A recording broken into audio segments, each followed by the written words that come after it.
औज़ुबिल्लाहि मिनश्शैतानिर्रजीम बिस्मिल्लाहिर्रहमानिर्रहीम। अस्सलाम वालेकुम। ओके जी, पिछले वीडियो लेक्चर के अंदर हम लोगों ने परफॉर्मेंस एनालिसिस ऑफ एल्गोरिदम्स को स्टार्ट किया था। टाइम कम्प्लेक्सिटी क्या होती है, स्पेस कम्प्लेक्सिटी क्या होती है, उनके बारे में हमने बात की थी, और क्यों हम एनालिसिस करते हैं उसके बारे में भी हमने ओवरव्यू ले लिया था। अब एग्ज़ाम्पल्स को आगे बढ़ाते हैं, कुछ और एग्ज़ाम्पल्स आज देखते हैं ताकि हमें टाइम कम्प्लेक्सिटी का अच्छे तरीके से और आइडिया हो सके। सो एग्जाम्पल्स के पॉइंट ऑफ व्यू से अब आगे हम बढ़े हैं तो हमारे पास अब ये एक कोड स्निपेट है आपके सामने। अच्छा, इसके अंदर अब देखिए मैंने कोई फंक्शन की डिक्लेरेशन नहीं की, वेरिएबल्स नहीं डिक्लेयर करवाए, सो कोई ज़रूरत नहीं है उनकी, क्योंकि देखिए वो स्टेटमेंट्स जो हमने लास्ट टाइम भी बात की थी कि वो तो एग्जीक्यूशन में आती नहीं है। सो डायरेक्टली मैंने जो कोड है, कोड स्निपेट जो है या इंस्ट्रक्शंस जो हैं या स्टेप्स जो हैं वो मैंने यहाँ पे लिख दी हैं, तो हम सिर्फ इनको एनालाइज कर लेते हैं। और फिर ये भी बात हमने डिस्कस की थी कि जिस तरह से ये लूप्स होती हैं इनका तो इन्होंने सिर्फ अपने आप को रिपीट करना होता है, लेकिन बेसिकली जो वर्किंग इंस्ट्रक्शंस होती हैं वो इनके अंदर कहीं होती है। तो अगर हम उनका टाइम मेजर कर लें तो हमारे पास तकरीबन प्रोग्राम का टाइम निकल ही आता है। ऑलराइट, तो यहाँ पर देखते हैं कि ये हमारी जो लूप है वो कितनी एग्जीक्यूट होगी। लास्ट टाइम जो हमने काम किया था उसके अकॉर्डिंगली अब हम देख के भी बता सकते हैं कि अगर हम इस लूप को देखें तो that is going to be execute n+1 time. और फिर हमने ये भी डिस्कस किया था कि लूप के अंदर जितनी भी नेस्टेड स्टेटमेंट्स होंगी वो उससे कम चलेंगी। अब यहाँ पर ये n+1 टाइम चल रही है, तो ये वाली इंस्ट्रक्शन जो इसके अंदर नेस्टेड है ये कितने टाइम चलेगी? This will go move on n times, that's it. Okay, now coming to this one. अब ये अलहदा से है, देखिए ये नेस्टेड नहीं है, ये लूप इंडिपेंडेंट है। Although it's in the same programme but it is not nested with the I loop. Okay, तो यहाँ पर जो लूप है J0, J is less than n into n, right. अच्छा, अब देखिए n into n means definitely n square, यानी ये इससे तो ज़्यादा ही चलेगा ना। तो ये अगर आप लूप देखें तो यहाँ पर भी क्या होगा, अब n स्क्वायर क्या है। फॉर एग्जाम्पल अगर n की वैल्यू यहाँ 3 है तो ये लूप कितना चल रहा होगा? 3 इंटू 3 विच इज़ 9, और इसको एक टाइम ज़्यादा चलना पड़ेगा किसके लिए? रुकने के लिए। I am not saying that कि ये n इंटू n जो है वो बढ़ के जो है पहले 3 इंटू 3 9 है, 9 पे जाएगा तो 9 के बाद ये इंक्रीमेंट करेगा तो कहाँ पे चला जाएगा? 10 पे चला जाएगा, तो एक टाइम ज़्यादा चलेगा ना, श्योरली, क्योंकि उसने रुकना भी है। तो यहाँ पर जो हमारी कम्प्लेक्सिटी बनेगी वो क्या बन जाएगी? n²+1। ओके, अब अगर ये n²+1 है, यू नो वेरी वेल, ये 1 किस लिए है? जब इसने फॉल्स होना है, जब रुकना है। तो इनर स्टेटमेंट कितने टाइम चलेगा? Definitely n² time, that's it. Okay, now what we need to do, we will just add these step counts. ठीक है, ये हम ऐड कर देंगे। जैसे हमने ऐड किया we ended up 2n² plus 2n plus 2, right. अच्छा, अब इंटरेस्टिंगली चेक करते हैं कि n हम 0 भेज के देखते हैं तुम्हारा प्रोग्राम कितना टाइम ले रहा है। चले 0 देते हैं। यहाँ पे जब वैल्यू 0 दी तो 0 इंटू 2 0 प्लस 2 इंटू 0 0 प्लस 2, यानी जब इनपुट साइज 0 आया तो इस प्रोग्राम ने कितने स्टेप्स परफॉर्म किए? 2 स्टेप्स। Let's verify. आप यहाँ पे आए, i 0 से इनिशियलाइज होगा, 0 इज लेस देन 0 फॉल्स, कुछ नहीं चला, लेकिन ये स्टेटमेंट एक बार एग्जीक्यूट हो गई, 1 स्टेप। और जब ये यहाँ पर आएगा J is 0, J is less than 0 into 0 0, ठीक है, ये ऑल्दो एग्जीक्यूट तो नहीं होना, इनसाइड तो नहीं जाना, ये ट्रू नहीं हुआ, लेकिन ये कितने टाइम चल गया? एक टाइम चला गया, तो 2 टाइम्स। तो your estimation is correct, you can verify it. ठीक है, तो हमें परफॉर्मेंस पता चल जाती है कि जब मशीन पर भी जाकर चलाएंगे तो ये किस तरह से काम करेगा, तो हमें ग्रोथ रेट मालूम हो गया। But that growth rate is dependent on n, and you can see that leading term देखें, पॉलिनोमियल की लीडिंग टर्म क्या है? n², यानी क्वाड्रेटिक ग्रोथ है। ठीक है, क्वाड्रेटिक ग्रोथ है। तो this algorithm has a quadratic growth, यानी आप अगर क्या करेंगे, बढ़ाएंगे उसको इनपुट को, तो मेमोरी आपका जो टाइम है वो बड़ी तेज़ी से बढ़ना शुरू हो जाएगा। यानी आपने अगर लेट्स से 3 साइज की इनपुट दी है तो आपका एल्गोरिदम जो है वो 9, मतलब n² की तरह बात कर लूँ तो 9 स्टेप्स परफॉर्म करेगा मिनिमम। तो बाकी तो ऐड करके आप निकाल लीजिए। ठीक है, सो ये ग्रोथ रेट इस तरह से आपकी निकलेगी। Okay, clear? आगे बढ़ते हैं। अब ये देखिए, ये है नेस्टेड लूपिंग। पहले तो लूप के अंदर सिर्फ स्टेटमेंट हम रख रहे थे ना, now nested looping, we have a loop with in another loop. ठीक है, अब ये आई वाला आउटर लूप हो गया, ये इनर लूप हो गया, और इसके अंदर टेम्प स्टेटमेंट है। राइट, अब यहाँ पर फिर मैं वही बात रिपीट करूँगा कि आप देखिए कि इन लूप्स ने क्या करना है, दे विल रिपीट। किसको रिपीट करेंगे? ये वर्किंग स्टेटमेंट को। This is just statement temp, एक से ज़्यादा भी हो सकती हैं, तो वो फ़र्क नहीं पड़ता, वो आप निकाल ही लोगे, लेकिन यहाँ पर सिर्फ कॉन्सेप्ट को समझिए कि इसने काम करना है। तो जो इनर स्टेटमेंट है उसकी आप टाइम कम्प्लेक्सिटी निकालो तो आपको प्रोग्राम की टाइम कम्प्लेक्सिटी मिल जाएगी। लेकिन क्योंकि थोड़ा थोड़ा सीख रहे हैं हम, तो हम 1 बाय 1 ही चलते हैं और स्टेप बाय स्टेप चलते हैं। पहली loop, we are very clear, कितना चलेगी जी? n+1 टाइम, दैट्स इट, कहानी खत्म हो गई। इंटरेस्टिंगली वही कॉन्सेप्ट अप्लाई कर दीजिए, चाहे इसके अंदर लूप है, लेकिन ये स्टेटमेंट तो है ना, और किसकी स्टेटमेंट है? इसके अंदर है।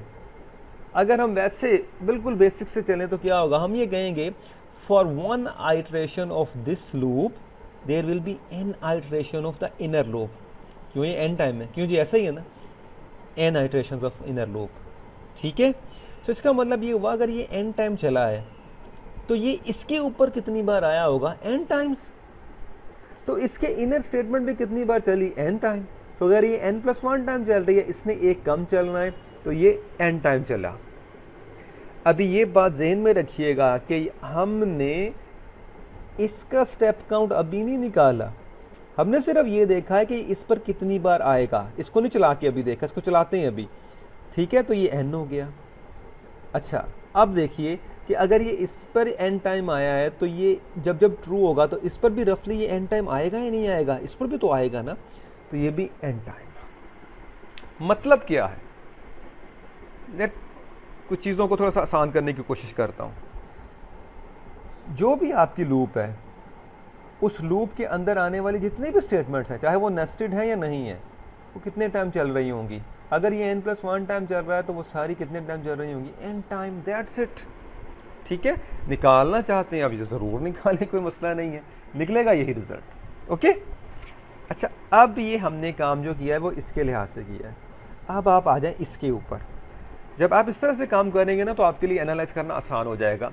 इसको हमने पूरा कर लिया है और इसके लिहाज से जो जो कुछ डिपेंडेंसीज थी उसको भी हमने लिख लिया है। अब for 1 iteration of this loop there will be n iteration of this loop. तो भाई कितनी बार ये चलेगा? ये चल रहा है, आप इसको चला के देखें तो ये n+1 टाइम चलेगा या नहीं चलेगा? सो अगर ये n टाइम चला है तो ये हो जाएगा n इंटू n+1 टाइम, कि for 1 iteration there will be n iteration of the inner loop. तो क्या हो जाएगा? ये n इंटू n+1। ये किसका टाइम है कि इस पर ये कितनी बार आया, ये खुद कितनी बार चला है? For 1 iteration of this loop it will execute itself n+1 time, to n into n+1 which is obviously n square plus n, right?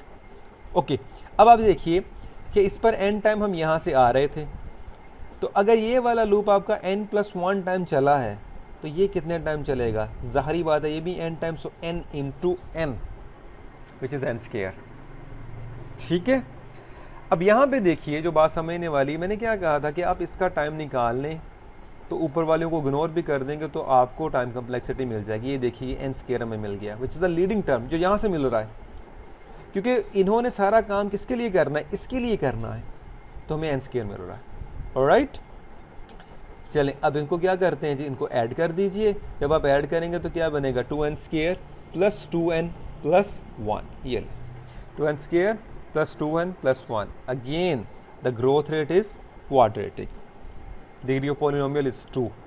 ठीक है, तो ये फंक्शन हमारा बना, again a bad time. Alright, so बात को समझें, कॉन्सेप्ट बड़ा सिंपल है।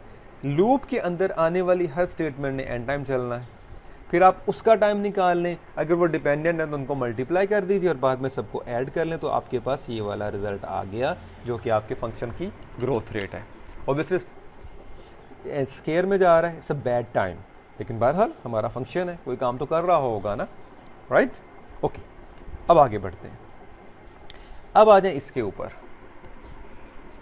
अब देखने में तो गौर करें, यहाँ पर क्या हो रहा है जी, I sign 1 I is less than N I sign I multiply by 2, हर बार आई मल्टीप्लाई हो रहा है 2 से, विच मीन्स कि जब ये शुरू होगा तो ये 1 से शुरू होगा प्रॉबली, और फिर ये क्या होगा 2 4 फिर 8 फिर 16 and so on and so fourth, तो ये मल्टीप्लाई होके बढ़ रहा होगा। अब हमने फिर टाइम तो इसका ही निकालना है, लेकिन शुरू करते हैं यहीं से काम। तो ये कितनी बार चलेगा, right, we need to do the analysis, और वो एनालिसिस हमारा ये रहा कि आपके सामने किस तरह से एग्जीक्यूट हो रहा है। ये एग्जीक्यूट हो रहा है इस लिहाज से कि आई की वैल्यू आप देखें, पहले है 1, फिर क्या हो जाएगी 2, फिर 4, फिर 8, फिर 16, फिर 32, सो on and so forth n। आई कभी ना कभी n तक पहुंचेगा, और जब ये n पर पहुंचेगा तो क्या होगा, टर्मिनेट हो जाएगा। n को हम कोई और टर्म भी दे सकते हैं, लेकिन हमने i को किधर पहुंचाना है, n तक, तभी वो रुकेगा ना। अब यहाँ पर आप गौर करें तो हर बार ये मल्टीपल ऑफ 2 में जा रहा है, 2 मल्टीप्लाई बाय 2 होके जा रहा है। तो ये 2 की बेसिकली कोई फिर पावर ही बन रही होगी ना। जब एक चीज़ जो है अपने ही साथ मल्टीप्लाई हो के बार बार आ रही है, एक रिकर्सिव सा बिहेवियर वो दे रही है, तो वो क्या कर रही है, अपनी पावर इंक्रीज कर रही है ना। अगर मतलब 2 इंटू 2 इंटू 2, तो क्या है ये basically 2 raise to power 3, right.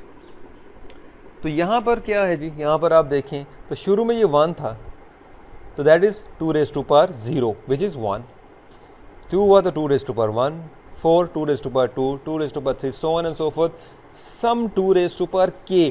यानी कभी ना कभी जो ट्रू का एक्सपोनेंट है या उसकी पावर है वो कहाँ पर पहुँचेगी, किसी k पे पहुँचेगी, तो वो किसके इक्वल हो जाएगा, n के, और वो टर्मिनेट हो जाएगा, राइट। सो ये वाला जो हिस्सा है, ये वाली जो स्टेटमेंट है, ये हमारे लिए बहुत अहम है। ये वाली जो स्टेटमेंट है हमें क्या दे रही है, ये हमें एक रिलेशन दे रही है, दिस वन एक रिलेशन दे रही है कि n is equal to 2k। जैसे पिछली लूप हमने देखी थी तो तब भी n इक्वल हो रहा था, या i हमारा इक्वल हो रहा था किसके, n के। कभी ना कभी यानी i की कोई k वैल्यू आएगी जो किसके इक्वल हो जाएगी, n के, तो हमारा लूप टर्मिनेट हो जाएगा, जो सिंपल थी। अब इस जगह के ऊपर जब n इक्वल टू 2k है तो इस स्टेटमेंट को आप उठा लें, n is equal to 2k। अब ये जो n is equal to 2k बना है, ये क्या है, this is a logarithmic relationship, ठीक है। इन मैट्रिक के अंदर, इंटरमीडिएट में, और यहाँ भी कंप्यूटर साइंस की क्लासेस के अंदर भी, कैलकुलस वगैरह के अंदर लॉगरिथम आता रहता है हमारे सामने। तो ये रिलेशनशिप बना हमारे पास, ठीक है, which is log base to the 2n equal to k। मतलब क्या है इस बात का कि आपका एल्गोरिदम इतनी कंप्यूटेशंस परफॉर्म करेगा किसी रिजल्ट पर पहुंचने के लिए, मींस रुकने के लिए। तो ये आपकी कम्प्लेक्सिटी बनी। log लिखना सबको आता है, बड़ा सिंपल होता है, ठीक है, कि जो यहाँ पर आपका जिसकी पावर इंक्रीज हो रही है वो बेस है, वही बेस होती है आपकी, और log आ गया एंड देन n, तो log to the base to n equal to k। तो ये है आपकी कम्प्लेक्सिटी, दिस वन, इसको लेना है आपने। सो क्या कम्प्लेक्सिटी बनेगी जी आपकी लूप की, ये log to the base 2n है, तो जाहिर बात है ये एक टाइम ज़्यादा चलेगा। एक टाइम क्यों ज़्यादा चलेगा, रुकना भी तो है ना, तो +1। सो ये कम्प्लेक्सिटी आपकी आ गई, log टू द 2n + 1। रफली अगर आप कहना चाहें तो ज़रूरी नहीं है कि 1 लिखें, रफली आप कह सकते हो जी log n बेस 2, ये मेन टर्म है। रफली हम कह सकते हैं कि log n तक ये जाएगा, ओके, राइट। अब अगर ये log 2n तक जा रहा है तो आपकी इनर स्टेटमेंट फिर कितनी चल रही होगी, वो भी log 2 ही नहीं चल रही होगी, 2n, ठीक है। ऑलराइट, रूल ऑफ थंब अब याद रखें, बड़ा सिंपल सा रूल है। जब इस तरह से पावर बढ़ रही हो ना, फॉर एग्जाम्पल यहाँ पर i इंटू 2 है, तो बेस क्या है 2, log टू द n। अगर ये होता i इंटू 3 तो क्या हो जाता, सिंपली log बेस 3n। यानी ये ठीक है, ये आपको कॉन्सेप्ट ज़रूर पता होना चाहिए, लेकिन जब इस तरह की लूप वगैरह आपके सामने आ जाए डायरेक्टली लिख दें। डायरेक्टली लिखेंगे इसका मतलब ये है कि आपको आइडिया है, but you should know this concept, this is very important. Okay अगर होता आई असाइन आई मल्टीप्लाई बाय 4 तो बेस 4 हो जाती n+1।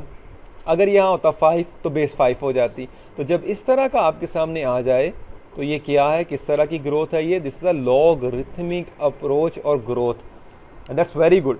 क्यों, देखिए बड़ी इंटरेस्टिंग बात है। आपने लेट से इनपुट साइज दिया, यानी n की जो वैल्यू है आपकी वो आपने दी 32, जस्ट एज्यूम दैट 32। तो आप गौर करें कितना स्टेप्स में परफॉर्म हो जाएगा, ये सिर्फ 5 स्टेप के अंदर 32 साइज की इनपुट को एग्जीक्यूट कर देगा। और इसको कंपेयर करें वो नॉर्मल लूप के साथ जहाँ आपने प्लस लिखा था +1, वो कितने स्टेप्स परफॉर्म कर रहा था, वो 32 ही परफॉर्म कर रहा था। सो लॉगरिथमिक एल्गोरिथम्स जो होते हैं या ऐसे एल्गोरिथम जिनकी अप्रोच या ग्रोथ लॉगरिथमिक होती है, they are very efficient algorithms. वो बहुत कम टाइम में बहुत ज़्यादा काम कर जाते हैं। ठीक है, ऑलराइट, चलें इसको सम अप करते हैं। So we have 2 log of n base 2 + 1, ये इसका ग्रोथ लेकर निकला। So this function is a logarithmic growth, it's very good growth, क्योंकि कम टाइम के अंदर ये ज़्यादा काम करेगा। ओके चलें अब आगे बढ़ते हैं। अब इसको देखिए, यहाँ क्या हो रहा है, हमने i को असाइन किया है n, यानी n से शुरू हो रहा है, और i जब तक ग्रेटर रहेगा किससे, 1 से, i को वो क्या कर रहा है, वो डिवाइड कर रहा है।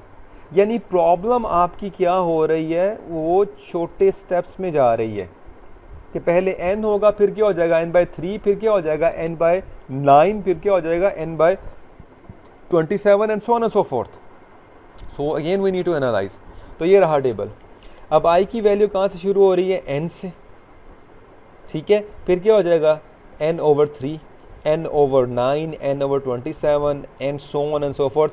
कभी ना कभी चलते चलते क्या होगा, n/n हो जाएगा और आप कहाँ पर आ जाएंगे, 1 पे, और आपका एल्गोरिथम रुक जाएगा। ठीक है, अच्छा अब इस बात को ऐसे समझिए, अगर मैं यहाँ ये लिख दूँ कि ये n डिवाइडेड बाय 1 है, ठीक है, तो क्या ये गलत है, बिल्कुल भी नहीं। n divided by 1 is n, okay, 3 हो गया, n बढ़ती गई। अब दोबारा से इसको देखें, सो n/30, यानी हमेशा आपको नज़र आ रहा है कि ये किस फॉर्म के अंदर या किस लिहाज से ये डिक्रीमेंट कर रहा है प्रॉब्लम को, 3 के पॉइंट से। यानी पहले 3, फिर क्या किया, फिर उसने 9 कर दिया, फिर 27 and so on and so fourth, वो बढ़ता गया। तो यहाँ पर n/3⁻0, n/3⁻1, n/3⁻2, n/3⁻3 and so on and so forth. n is going to be divided with 3 some k, तो किसके इक्वल हो जाएगा वो, 1 के। तो ये रिलेशनशिप हमारे पास अगेन बड़ी अहमियत का अमल है। ठीक है, तो इस रिलेशन को हम नोट कर लेते हैं। तो वो क्या बना जी, 1 = n/3 के, तो उस मल्टीप्लाई कर देंगे तो हमारे पास क्या आ जाएगा, n = 3 के, वही रिलेशनशिप आ गया, which is again a logarithmic growth, that's it. ठीक है, अगेन अ लॉगरिथमिक ग्रोथ, कि इतना काम करेगा तो ये किसी रिजल्ट पे पहुंच जाएगा या रुक जाएगा। सो log of 3n, ओके। अब देखें बात वही है, और बात समझें थोड़ा सा। देखिए अगर आपने 1 से शुरू किया और आप n तक गए, कैसे, i असाइन i + 1 करते हुए, तब भी क्या कम्प्लेक्सिटी निकलेगी, n+1। अगर मैं n से शुरू करूं, ठीक है, और i असाइन i - 1 करते करते कहाँ पर पहुंच जाऊं, 1 तक, सॉरी हाँ 1 तक आ जाऊं, तो तब भी क्या होगा, कम्प्लेक्सिटी तो n+1 ही रहेगी। तो आप अगर मल्टीप्लाई करके जा रहे हैं या इस तरह से डिवाइड करके जा रहे हैं, in either case you are in the logarithm, क्योंकि अब आप प्रॉब्लम को कम कर रहे हैं हर बार। ठीक है, सो इसकी कम्प्लेक्सिटी हमारी क्या आ जाएगी, log of 3n + 1, और इनर स्टेटमेंट की तो अब हमें बड़ी क्लियर है, उसकी भी यही आ जाएगी। तो देखिए इनर का टाइम आपने निकाल लें तो मोर देन इनफ है, वही मिल जाएगा। तो we have 2 log of base 3n + 1, again we have a logarithmic growth, okay, which is a very good growth, right, clear. चलें आगे बढ़ते हैं। अब अगला एल्गोरिदम थोड़ा सा डिफरेंट है, ये मैंने जानबूझ के पीछे भी डिस्कस हो सकता था, लेकिन मैंने इसको खुद आगे किया ताकि थोड़ा सा इस पर डिस्कस हम कर सकें अच्छे तरीके से। अब यहाँ पर देखिए कि i assign i is less than n and i plus one, तो इसका तो एन प्लस वन है। लेकिन इस जगह के ऊपर एक और जो काम किया है वो इम्पोर्टेंट है। अब यहाँ एन नहीं है, यहाँ क्या है आई, ठीक है। यानी अब आप डिपेंड कर गए हैं, आपका इनर लूप डिपेंड कर रहा है आउटर लूप की आई के ऊपर, ठीक हो गया। अच्छा, तो बार बार मैं बात कर रहा था कि आप इनका भी टाइम निकालें, नो प्रॉब्लम, लेकिन आप इनर स्टेटमेंट को देखें। तो अब हम जो एनालाइज करते हैं ना, हम सिर्फ इनर स्टेटमेंट को ही देख लेते हैं ताकि आपको थोड़ा सा और आइडिया हो जाए। बाकी आप खुद कर सकते हैं, नज़र आ रहा है कि n+1 टाइम चल रहा है, इसी की बेसिस पर इसको लेते हैं, आपके पास काउंट आना शुरू हो जाएगा। देखिए वो अभी आपको टेबल से भी समझ आ जाता है, इंस्टेंट कि यहाँ पे मैं डिस्कस करूँ, अभी टेबल से करते हैं। तो चलो रन करके देखते हैं कि ये लूप कितनी बार चलता है, ये कितनी बार चलता है और ये स्टेटमेंट कितनी बार एग्जीक्यूट होती है। अब अगर ये स्टेटमेंट एग्जीक्यूट हो रही है तो ये भी हो रहा होगा, तो इन दोनों का टाइम सेम ही होगा। ओके, तो वेरीफाई कर लेते हैं। सो यहाँ पर जो इंपॉर्टेंट चीज़ है वो ये टेम्प स्टेटमेंट आ गई कि इसको हम टाइम कम्प्लेक्सिटी इसकी निकाल लेते हैं। चलिए शुरू करते हैं। ये रहा जी टेबल आपके सामने। ओके, रो बाय रो इसको देखना है ताकि बात अच्छे तरीके से समझ आ सके।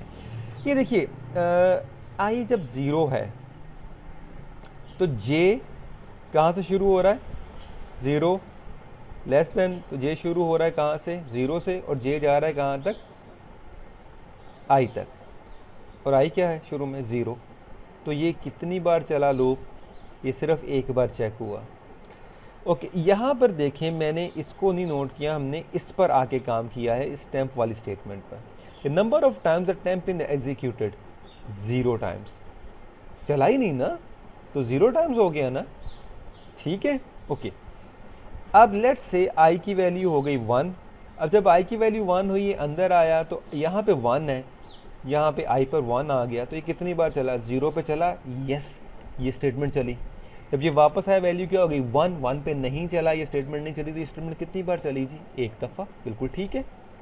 ओके, इस पर तो चली नहीं थी ना, तो ये एक दफ़ा चल गई, ठीक हो गया। ओके, यहाँ पर आइए, अब आई की वैल्यू सपोज 2 हो गई, यहाँ पर आया तो ये लूप कितनी बार चलेगा, 0 पे चलेगा, 1 पे चलेगा। जब ये 0 और 1 पे चलेगा तो ये टेम्प ही एग्जीक्यूट होगा, और जब ये लूप 2 पर आएगा तो टर्मिनेट हो जाएगा, तो आपकी इनर स्टेटमेंट चली 2 टाइम्स। अब यहाँ आ जाए, 3, आई की वैल्यू 3 हुई, यहाँ 3। अब इस स्टेटमेंट ने आपके 0, 1, 2 और 3 पे चलना है, तो ये 4 दफ़ा चला, तो ये कितनी बार चला, 3 दफ़ा। ओके, अब अगर आगे बढ़ते हैं, ये अगर आई की वैल्यू 4 है, ठीक है, तो ये 0, 1, 2, 3, 4 पे चला गया, और 5 पे भी चलेगा क्योंकि इसने टर्मिनेट होना है, सॉरी 4 पे चलेगा। तो कितनी बार आपका इनर स्टेटमेंट चला, वो भी 4 टाइम्स चला, and so on and so fourth, ठीक है। अब आप गौर करें, यहाँ पर कर लें या वहाँ पर कर लें, इस जगह को देखिए, ये बढ़ रहा है कि 0 टाइम चला, 1 टाइम चला, 2 टाइम चला, 3 टाइम चला, and so on and so fourth. अब यहाँ पर आप देख लीजिए, यहाँ पर क्या है, 1 टाइम चला, 2 टाइम चला, 3 टाइम चला, सो ऑन एंड सो फोर्थ, ये n टाइम्स चला, राइट। पिछले एल्गोरिदम के अंदर क्या था कि हर आइट्रेशन के अगेंस्ट n आइट्रेशंस थी, यहाँ ऐसा नहीं है, ये बात बड़ी अहम है। पिछले एल्गोरिदम में क्या था, जो हमने पहले देखा है कि आपका डेटा किस लिहाज से मूव कर रहा था, वो डेटा ऐसे था, for 1 iteration of outer loop there was n iteration of inner loop, तो वहाँ n n n n n आ रहा था, वो तो बड़ा सिंपल था, n इंटू n। यहाँ कुछ और हुआ है, यहाँ डिपेंड किया है आई के ऊपर, और उस डिपेंडेंसी की वजह से कभी ये चला ही नहीं, कभी ये एक दफ़ा चला है, फिर 2 दफ़ा चला है, फिर 3 दफ़ा चला है, फिर 4 दफ़ा चला है। तो जब हम इसको लिखेंगे, हम ये तो नहीं कहेंगे ये n टाइम चला, हम क्या कहेंगे, 0 टाइम चला, प्लस 1 टाइम चला, प्लस 2 टाइम चला, प्लस 3 टाइम चला, प्लस 4 टाइम चला, सो on and so fourth, plus n time चला। कभी ना कभी तो इसने n पे जाना ही है ना, यानी i की वैल्यू बढ़ रही है तो किधर जा रही है, देखें किस तरफ जा रही है, i की वैल्यू n की तरफ जा रही है। ओके, तो ये n पे पहुंचेगा, i की कोई वैल्यू तो आएगी जब ये n पे पहुंचेगा, तो ये टर्मिनेट हो जाएगा। जब ये टर्मिनेट होगा तो हमारे पास i जब n पे है तो हम इधर भी कहाँ पर हैं, n पे, तो टर्मिनेट हो गया। सो ये चीज़ हमने नोट करनी है, और जब हमने ये चीज़ नोट की तो हमारा रिलेशन क्या बना कि एक दफ़ा चला, जब +2 टाइम्स चला, +3 टाइम्स चला, plus so on and so forth n times चला। अब ये क्या चीज़ है जी, we all familiar with it, this is nothing but a series sum, और इस सीरीज़ का सम क्या होता है, n इंटू एन प्लस 1/2। ठीक है, अब ये n इंटू एन प्लस 1/2 आपने किसका निकाल लिया, इसका, तो इसका भी क्या है, इसका भी n into n plus 1/2 plus 1 कर लें और उसका n प्लस 1 कर लें। सो कोई ज़रूरत नहीं है उनमें जाने की, हमें लीडिंग टर्म जो है वो मिल जाएगी, n स्क्वायर इसका जो मेन है वो मिल जाएगा, हमारा काम पूरा हो गया। ठीक है, तो ये किसके इक्वल है जी, that is become 1/2 n square plus n, so again quadratic growth, और उस लिहाज से चलेगा, तो ये क्वाड्रेटिक ग्रोथ लेगा। The growth rate of this algorithm is also quadratic. Be very careful, मैं रिपीट कर रहा हूँ, उसमें क्या था, हर दफ़ा n टाइम था, यहाँ n टाइम नहीं था, बात को समझे। यहाँ ये क्या हुआ है, एक बार चला है, +2 टाइम प्लस प्लस हो गया ना, और आखिरी n टाइम, तो हमारी सीरीज बन गई। ऑल्दो n स्क्वायर ही आया है, लेकिन ये algorithm similar to the previous one नहीं है, उससे मुख्तलिफ है। ठीक है, तो ये बड़ा ज़रूरी था, और ये आपको ये वाला पता होना चाहिए। अब जब भी आगे आपके सामने कहीं पर इस तरह का एल्गोरिदम आ जाए, तो आप ये वर्क आपको आना चाहिए, नो डाउट, लेकिन डायरेक्टली लिख दें, नज़र आ रहा है कि ये सीरीज़ बनेगी, बस ठीक है, fine, just right it. Okay, clear, चलें आगे बढ़ते हैं। अच्छा, अब काफ़ी सारे एल्गोरिदम्स को हमने देख लिया, उनकी ग्रोथ रेट भी निकाल ली, उनके ये फंक्शंस भी बना लिए। ठीक है, तो कुछ जो जर्नल फंक्शंस हैं उनको देख लेते हैं, कि उनका कंपैरिजन करवा के देखते हैं। अब ये कंपैरिजन यहाँ पर एग्जिस्ट करता है। ठीक है, मैंने बुक से लिया है, उसका रेफरेंस नीचे दिया हुआ है। अब ये कंपैरिजन क्या है, मुख्तलिफ फंक्शंस हैं, जैसे एक देखिए log n है, यहाँ पर ये n log n वाला है, ये n स्क्वायर है, ये n क्यूब है, और ये 2n है। ठीक है, अब ये ग्रोथ रेट बता रहे हैं आपको कि n की वैल्यू जब आपने 1 रखी तो कौन सा एल्गोरिदम है जिसने बड़ा अच्छा काम किया। अब देखिए, यहाँ पर अगर कोई कांस्टेंट फंक्शन होता तो आप जो मर्जी वैल्यूज रख लेते, एक सीधी लाइन यहाँ पे बन जानी थी। कांस्टेंट की बात कर रहा हूँ, फॉर एग्जांपल कोई कांस्टेंट है जो 10 परफॉर्म कर रहा, तो वो सीधी लाइन यहाँ ऐसे होनी थी, इसको हम कांस्टेंट कह सकते हैं कि जी हमारा कांस्टेंट फंक्शन है। ठीक है, so let me write it over here कि ये आपका क्या है जी, this is a some constant function, some constant. ठीक है, वो जा रहा है। ठीक है, अच्छा, अब यहाँ पर देखिए कि कौन सा एल्गोरिदम सबसे बेहतर काम कर रहा है। मैंने जैसे आपसे अर्ज़ की थी कि लॉग के फंक्शन बहुत अच्छे होते हैं। जब आपने n की वैल्यू 1 दी है तो लॉग ने 0 स्टेप्स के अंदर काम पूरा कर लिया। फिर n की वैल्यू 2 दी तो 1, 4 दी तो 2, 8 दी तो 3, 10, 16 दी तो 4, 32 दिया तो 5। तो ये बेसिकली ये जो लॉग लिखा हुआ है ना, ये बेस 2 का लॉग है, नज़र आ रहा है, क्योंकि लॉग पावर ही होती है ना, तो ये बेस 2 का है, क्योंकि इसने 5 के ऊपर 32 इनपुट के ऊपर कितना स्टेप्स में काम किया है, 5। तो 2 रेज़ टू पावर 5 इज 32, तो ये log 2 बेस 2 है। ये देखें, ये टाइम है आपका t ऑफ n। ठीक है, फंक्शन भी होता है, t ऑफ n लिखना है, ज़रूर लिख लें, यहाँ पर कोई मसला नहीं है। ये आपका t ऑफ n ही है, विच इज़ अ फंक्शन, और ये आपकी इनपुट है n। ठीक है, n को आप इंक्रीज़ करेंगे तो यहाँ पे पता चल जाएगा। अब यहाँ पे देखें, log ये आ रहा है, log टू द बेस 2 सबसे नीचे। फिर उसके बाद है लीनियर ग्रोथ वाला जो n वाला है, और n वाला आपका ये रहा। ठीक है, उसको देखें 1, 2, 4, 8, 16, वो उस लिहाज से बढ़ रहा है, तो ये n वाला हो गया आपका। n को इनपुट भी समझ लें, वो एक ही बात है। तो ये n एल्गोरिदम जो है वो ये टाइम ले रहा है, तो इसकी ग्रोथ ये देखिए लीनियरली ग्रो कर रहा है, कि जैसे जैसे इनपुट इंक्रीज कर रही है ये भी ऊपर को जा रहा है, तो ये n हो गया। ठीक है, अब और बढ़ेगी तो ये और ऊपर जाएगा, और लॉग आहिस्ता आहिस्ता ग्रो करेगा। उसके बाद कंपैरिजन है n log n का, तो उसने ये काम किया, ये देखिए थोड़ा सा इंक्रीज कर गया है, क्योंकि n log n जो है, ज़ाहिरी बात है, इन दोनों को अगर आप पकड़ते हैं तो n log n आपका बनता है। तो ये ऐसा एल्गोरिदम तो इससे तो ऊपर ही होगा ना, इनका अपर बाउंड ही होगा ये।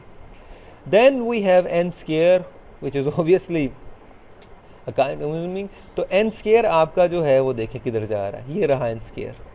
ठीक है, इसी तरीके से n क्यूब होगा तो वो भी यहीं से कहीं से शुरू होगा, लेकिन उसकी ग्रोथ भी यहाँ पर ऐसे करके जाएगी, यानी वो उससे भी ऊपर होगा, विच इज़ n क्यूब आपका होगा, वो यहाँ पर है। फिर 2 रेज़ टू पावर n, ये तो कमाल है ना, जो n की वैल्यू वहाँ पर, यानी n की वैल्यू 32, या तो ये देखें कितनी ज़्यादा कंप्यूटेशंस परफॉर्म करेगा।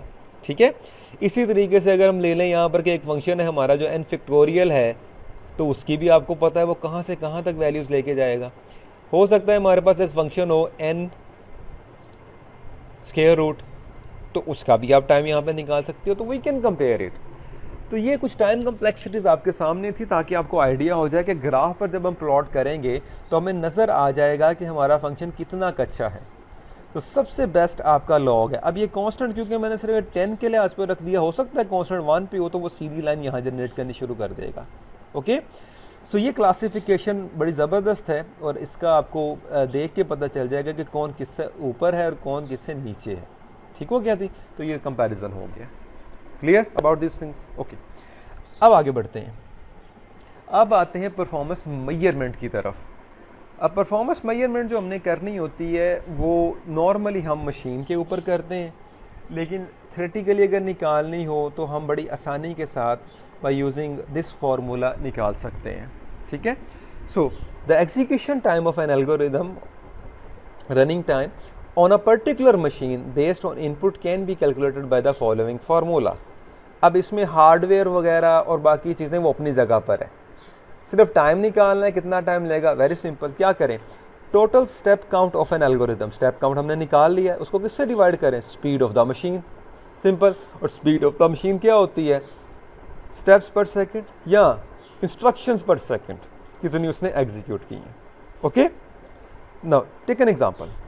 सपोज हमारे पास एक फंक्शन है, स्टेप काउंट है किसी फंक्शन का 2n+3, और जिस मशीन पर इसको रन किया जा रहा है वो मशीन 500 स्टेप्स पर सेकंड परफॉर्म करती है।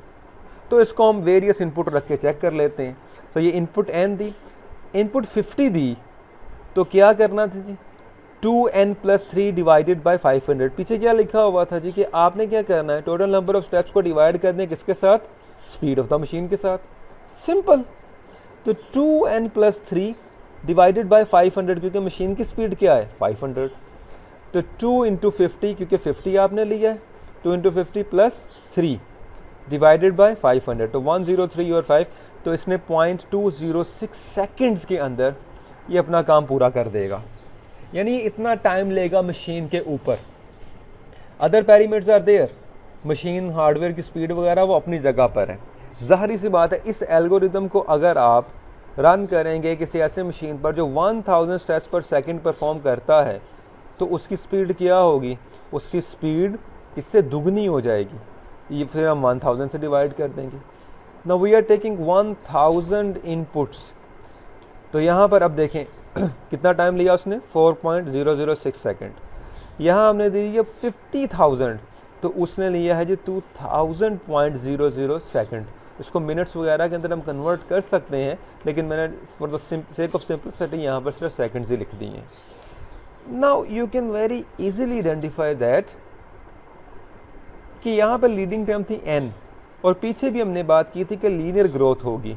गौर करें, जैसे जैसे इनपुट को क्या किया जा रहा है, इनपुट को आप इंक्रीज़ कर रहे हो, यानी इनपुट साइज क्या हो रहा है, इंक्रीज़ हो रहा है। यहाँ पर इंक्रीज़ कर दिया, यहाँ पर प्रीवियस से इंक्रीज़ कर दिया, ठीक है, यहाँ पर 50 था तो उससे इंक्रीज़ किया। टाइम क्या हुआ है, time is also increasing, time भी इंक्रीज़ कर रहा है। ठीक है, तो जब टाइम इंक्रीज़ कर रहा है, ऑल्दो वो नीचे की तरफ जाए तो बनेगा कि यहाँ पर टाइम इंक्रीज़ हुआ है, सो टाइम इंक्रीज़ करता चला जा रहा है। ओके, और यही यहाँ पर आप अगर कोई लॉगरिदमिक फंक्शन को लेके देखें तो आपको नज़र आएगा कि ऑल्दो उसका भी टाइम इंक्रीज़ होगा, लेकिन बहुत माइनर सा होगा कि 50 पर उसका टाइम देखें, 1000 पर देखें और 50,000 पर देखें। जस्ट टेक एन एग्जांपल कि आपका टी ऑफ एन जो लॉग है और लॉग के ज़रिए डिवाइड करके आप निकालें टाइम, तो आपको वो मिल जाएगा। ठीक है, सो मशीन के ऊपर हम इस तरह से चला के बड़ी आसानी से मेजर कर सकते हैं अगर हमें मशीन की स्पीड पता हो, या सिंपली हम ये कर सकते हैं कि जब अपना प्रोग्राम रन किया उसका स्टार्ट टाइम ले लें, प्रोग्राम जब एंड हुआ है उसका एंड टाइम ले लें, एंड टाइम में से स्टार्ट टाइम को निकाल दीजिए, तो आपके पास क्या आ जाएगा, उस मशीन पर जितना टाइम आपकी एल्गोरिदम ने एग्जीक्यूशन के लिए लिया है वो टाइम आपके पास आ जाएगा। लेकिन उसमें ज़ाहिर बात है एक टाइम के अंदर मशीन दूसरे प्रोसेसेस को भी चला रही होती है, तो उन सब को ज़ाहिर बात है हम बंद तो नहीं कर सकते, क्योंकि कुछ खुद सिस्टम की सर्विसेज भी होती हैं उसके अंदर, तो वो टाइम बहरहाल वेरी करेगा, ठीक है, क्योंकि वो मशीन डिपेंडेंट हो जाता है। तो बहरहाल जो रिलेशनशिप था वो अब आपको समझ में आ जाना चाहिए और परफॉर्मेंस एनालिसिस का पता चल जाना चाहिए अच्छे तरीके से कि किस तरह से हमने करना है इसको। This is more than enough for the data structures and algorithm जो कोर्स हमने करना है। बाकी जो एनालिसिस है सारे का सारा एल्गोरिदम्स का, वो ज़्यादा आपके एनालिसिस ऑफ एल्गोरिदम का जो कोर्स होता है उसके अंदर आता है और उसमें डिटेल में वो डिस्कस किया जाता है, ठीक है। इंशाल्लाह हम अभी एक और एग्ज़ाम्पल जो है वो करेंगे next video lecture performance analysis of algorithm के बारे में। उसमें हम एक रिकर्सिव एल्गोरिदम को लेंगे। रिकर्जन अभी डिस्कस नहीं हमने की यहाँ पर, लेकिन रिकर्सिव एल्गोरिदम को लेंगे, छोटा सा एल्गोरिदम लेंगे और उसके बारे में बात करेंगे कि अगर वो हमारे सामने आ जाता है तो उसका परफॉर्मेंस एनालिसिस कैसे करना है, उसकी टाइम कम्प्लेक्सिटी किस तरह से निकालनी है, ठीक है।